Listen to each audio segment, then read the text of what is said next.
Jika ada orang yang klaim, mendakwa dirinya ada karamah, maka hati-hati.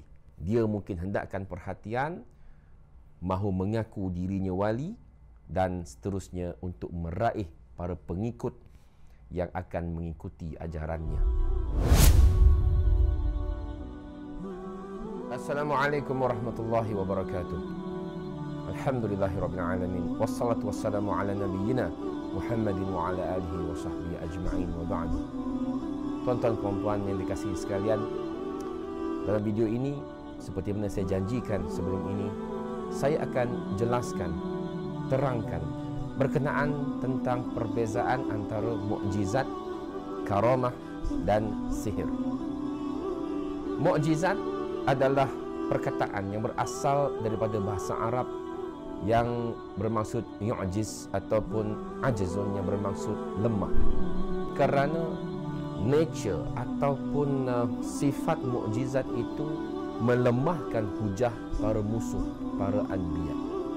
Allah SWT memberikan mukjizat ini kepada para nabi dan rasul, khas bertujuan untuk melemahkan ataupun mengalahkan hujah para musuhnya.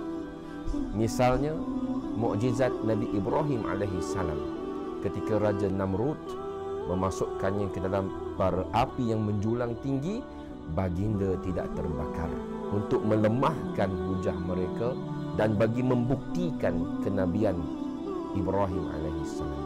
Begitu juga dengan Nabi Musa alaihissalam, di mana tongkatnya boleh berubah menjadi ular yang besar yang menelan ular-ular tukang-tukang sihir Fir'aun, dan juga tongkat tersebut boleh membelah Laut Merah dengan izin Allah Subhanahu Wa Taala, bertujuan untuk melemahkan pihak musuh dan untuk membuktikan kenabian mereka. Manakala karamah para wali berasal daripada perkataan al-karamah yang bermaksud mulia ataupun kemuliaan. Dari segi istilah, al-karamah ini bermaksud perkara-perkara yang mencari adat, yang ajaib, yang berlaku ke atas hamba-hamba Allah yang soleh, yang bukan di kalangan Nabi. Misalnya karamah Maryam, ibu kepada Nabi Isa alaihissalam. Allah Ta'ala mengurniakan kepadanya tumbuhan, buah-buahan yang sepatutnya tumbuh dalam musim sejuk tetapi boleh berbuah pada musim panas. Buah-buahan pada musim panas berbuah pula pada musim sejuk. Dan karamahnya mengandungkan Nabi Isa alaihissalam tanpa bapa, serta karamah para sahabat Nabi SAW seperti mana karamah Umar bin Al-Khattab radhiyallahu anhu, yang ketika berkhutbah tiba-tiba dia melihat tentera-tentera Islam yang bakal dikepung oleh musuh yang datang daripada belakang gunung ataupun bukit, dan dia berteriak memberikan amaran kepada para sahabat tentera-tentera Islam yang sedang berperang ketika itu. Manakala teriakannya didengari pula oleh tentera Islam di medan perang. Inilah contoh-contoh karamah para wali Allah Subhanahu Wa Taala yang bukan daripada kalangan Nabi dan Rasul. Mukjizat ini lebih hebat, lebih dahsyat dan lebih ajaib sifatnya. Misalnya tongkat Nabi Musa yang membelah Laut Merah, jari jemari Nabi alaihi salatu wassalam yang mengeluarkan air yang mencurah-curah, dan mukjizat Rasul sallallahu alaihi wasallam membelah bulan, dan secara fizikalnya bulan kita betul-betul terpisah dulu. Karamah para wali tidak sampai ke tahap itu. Bahkan karamah para wali ini terhad dari segi zaman. Misalnya pada zaman ini dengan teknologi yang sedia ada, bukan sesuatu yang ajaib seseorang daripada tempat yang jauh boleh berhubung dengan tempat yang satu lagi.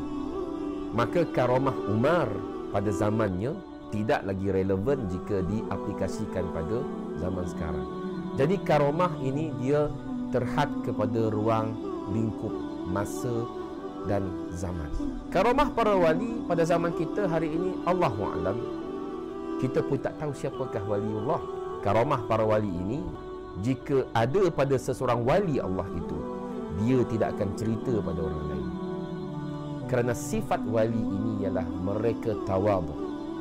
Mereka tidak mahu menunjuk-nunjuk diri. Mereka tidak mahu mencanang-canangkan tentang karomah mereka pada orang lain sebab mereka takut hati mereka akan tergelincir. Mereka takut akan timbul sifat ujub, sum'ah dan riak.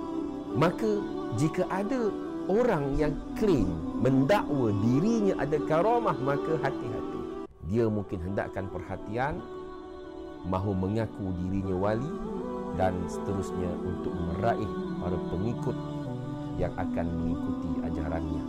Dalam bahasa Arab, sihir itu daripada perkataan sahara yang bermaksud sesuatu yang tersembunyi ataupun gelap. Sebab itulah waktu sahur mendapat namanya. Ia berkongsi kata akar yang sama, iaitu sahara, sesuatu yang tersembunyi. Sebab gelapnya waktu sahur itu sehingga menyembunyikan semua benda di atas muka bumi ini sebab terlalu gelap. Dan sebab itulah sifat sihir ini sesuatu yang dark ataupun yang gelap kerana ia menyebabkan kesan misalnya sakit ataupun kesan khayal kepada mangsa sihir. Manakala puncanya pula tidak diketahui. Tidak tahu dari mana asalnya, tidak tahu apa puncanya. Tiba-tiba seseorang itu jatuh sakit, tiba-tiba muntah darah, tiba-tiba bercerai suami isteri, tiba-tiba putus tunang, tiba-tiba jadi gila. Dan itulah kejahatan sihir. Sihir berlaku dengan bantuan syaitan. Ia boleh berlaku dengan izin Allah, tetapi sihir adalah sesuatu yang dimurkai oleh Allah Azza wa Jalla. Sebab itulah dalam surah Al-Baqarah ayat 102 Allah menceritakan tentang Harut dan Marut yang datang kepada masyarakat di Babylon ataupun Babil, yang mengajarkan manusia dan jin tentang sihir. Mereka berkata kepada manusia dan jin, "Innama nahnu fitnatun fala takfur." Sesungguhnya kami berdua ini hanyalah fitnah, iaitu ujian bagi kamu, maka janganlah kamu kafir. Maksudnya, sesiapa yang mempelajari dan mengamalkan sihir jatuh kafir hukumnya. Sesuatu yang kita boleh pelajari untuk mendapatkan kesaktian ataupun keajaiban, maka itu adalah sihir.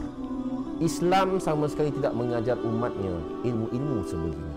Mukjizat dan karamah adalah untuk manusia yang soleh, para anbiya dan para salihun, para awliya Allah. Tetapi sihir ini ialah awliya syaitan, wali-wali syaitan, tukang-tukang sihir, sahir ataupun saharah dalam bahasa Arab. Mereka melakukan kejahatan. Tujuan mereka untuk memisahkan suami isteri, untuk menyakiti, untuk membunuh orang lain, dan perantara mereka ialah syaitan yang jahat, jin-jin yang jahat. Sekiranya seseorang itu mendakwa dia mempelajari sesuatu dan ilmu itu boleh menyebabkan dia mendapat karamah, percayalah itu bukan ilmu yang benar. Karamah bukan sesuatu yang kita boleh pelajari untuk mendapatkannya, tetapi karamah adalah kurniaan Allah Azza wa Jalla, dan syaratnya bagi seorang wali itu mendapat karamah Allah, mestilah dia mengikuti perintah Allah dan mengikuti sunnah Rasulnya sallallahu alaihi wasallam. Jika seseorang itu tidak mengikuti sunnah Nabi, tiba-tiba mendapat karamah, maka itu kebarangkalian ialah satu bentuk istidraj ataupun tipu daya syaitan yang Allah Ta'ala izinkan untuk melekakannya, untuk menambahkan kesesatan padanya, supaya Allah Azza wa Jalla menurunkan azab kepadanya secara tiba-tiba. Wal'ayazubillah. Karamah para wali ini adalah untuk manusia pilihan yang beriman, yang bertakwa, yang mengikuti perintah Allah dan Rasulnya, dan mereka tidak riya ataupun mereka tidak menunjuk-nunjuk tentang karamah mereka, bahkan menyembunyikannya.